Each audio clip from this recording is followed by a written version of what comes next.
Caution, you are about to enter the no-spin zone. The Factor begins right now.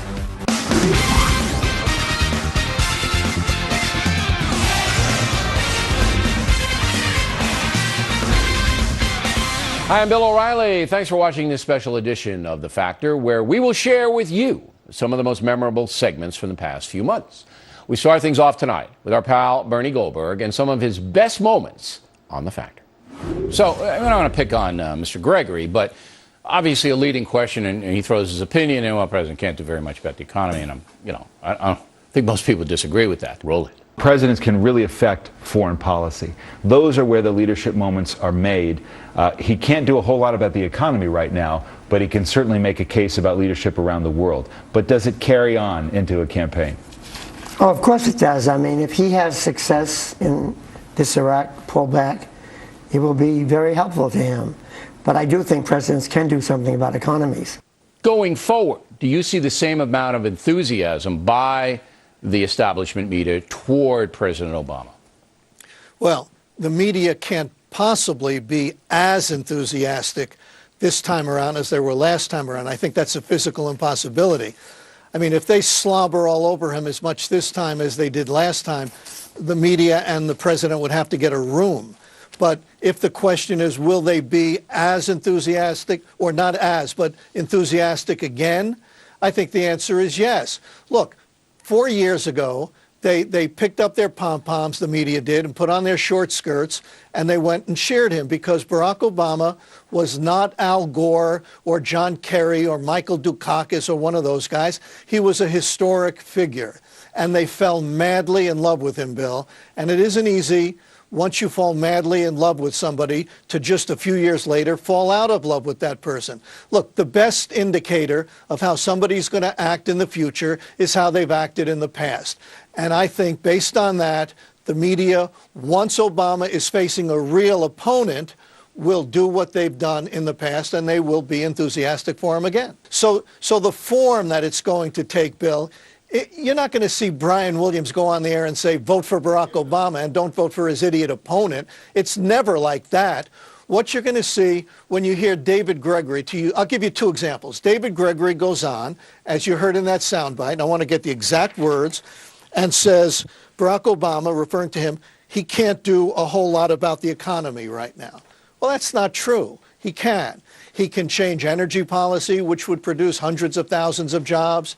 He can stop bashing business. He can tell people to cut back on their ridiculous rules and regulations that stifle growth. But David Gregory, whatever his reasons were, and he's a smart guy, I'm not attributing any ill motives to him, but whatever his reasons were, you know how it sounds? It sounds like here's another liberal journalist saying, don't blame Barack Obama, it's not his fault, the economy isn't his fault. Well, that's how subtle bias works. That's how it will work in the future. And I'll give you one other example. Let's say the Republican candidate has some crazy pastor in his background who either said bigoted things or just plain nutty things. The media rightly will find that minister and expose him. No problem. But they didn't do that with Barack Obama and his crazy minister, did they? They didn't jump on that story until they had to, until Fox and other stations started running the videotapes with Reverend Wright's most outrageous statements.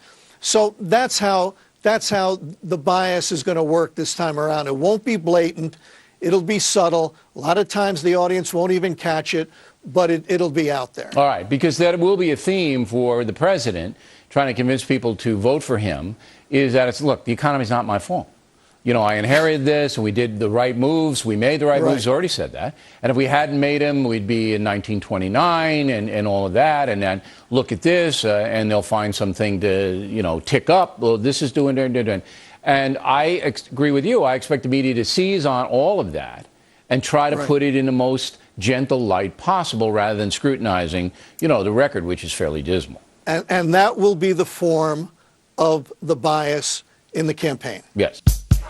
Tonight, it is embarrassing for many in the liberal media to see the man they heavily supported, Barack Obama, having such a hard time in the White House. The latest economic chaos is being framed a number of ways, very few of them honest.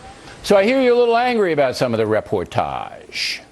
Actually, Bill, my liberal friends rarely make me angry these days, but they do amuse me with their crazy illiberal ideas.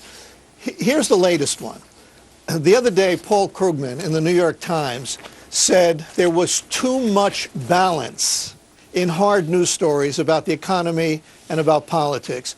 And Krugman wants hard news journalists to come out and flat out say it's the Tea Party people who brought the country to the brink of disaster. I'm going to read one sentence. These are his exact words. The problem with American politics right now is Republican extremism. And if you're not willing to say that, you're helping make the problem worse. Then a few days later, John Kerry, the senator from Massachusetts, said pretty much the same thing. Kerry basically blamed the downgrade from S&P on the Tea Party, and then he went further. Roll it. Right. The media has got to begin to not give equal time or equal balance to an absolutely absurd notion just because somebody asserts it, or simply because somebody says something which everybody knows is not factual. All right, so what is he talking about there? Well, he's talking about things that conservative Republicans have said during the debate. But here's the thing. In theory, I agree with Krugman and Kerry to a point. You don't put on crazy points of view. If I go out and interview somebody who says the earth is round, I'm under no obligation to find some lunatic who says it's flat. But when you're talking about complex economic issues, that's different. And when you're talking about serious people on both sides, that's different. But Krugman and Kerry, if they ran the newsroom, they would keep out conservatives who say the problem is that we're spending too much.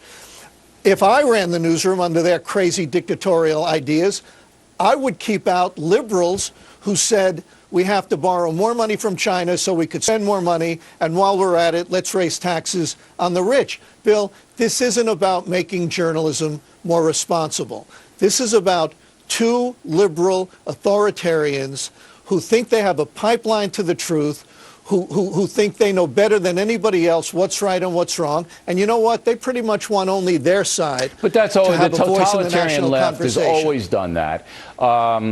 They attacked me viciously for years because they don't like my opinions, and they've tried every which way to destroy me, guys like Glenn Beck, other than, you know, this is their game. But they now don't want to hear.